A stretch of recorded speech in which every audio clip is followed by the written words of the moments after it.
The King of Bahrain says his country has made progress on bringing in political reforms following its crackdown on Shia protesters last year. Hamad bin Isa Al Khalifa was speaking after the release of a report on the implementation of recommendations by international lawyers who were asked to investigate the unrest. Reforms already underway include a new police code of conduct and comprehensive training of officers, along with an inspection of detention centres by the Red Cross.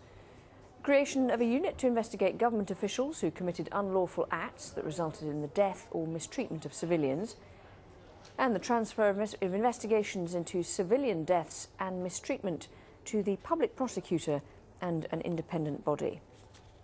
Well, King Hamad bin Isa Al Khalifa says it will lead to reconciliation between Shia and Sunnis. The state is paying attention to restoring the places of worship.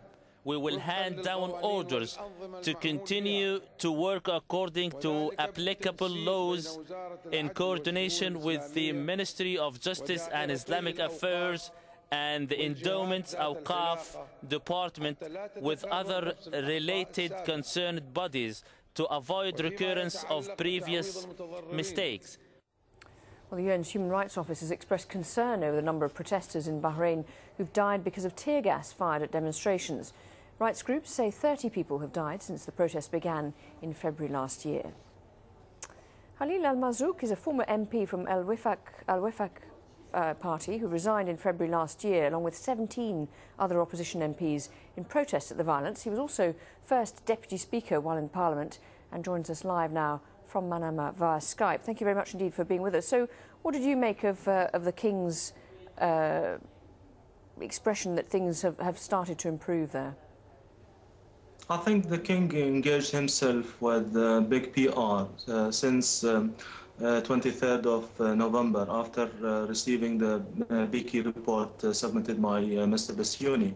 And they started to try to fool the international community by saying this is an unprecedented step. No other leader has taken this step by engaging high-level legal advisors and judges from the international community to come and investigate what happened in Bahrain. Then he committed himself to implement the recommendation and assign this to the government. And after 3 months now, almost or more, when you benchmark what's happening before BICI report was published and after BICI report was published, you see the same violation is happening, continue to happen, like illegal arrest.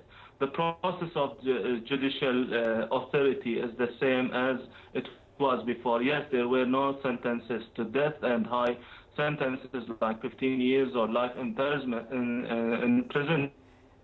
So in terms of the opposition and what the opposition can do, I mean, the doors of the dialogue have and continue to be open, the King said. I'm not just going to check whether we've still got our guest, actually. We seem to have lost him. Apologies for that. So Khalil Al-Marzooq talking to us there, and hopefully apologies to him, the line just broke up.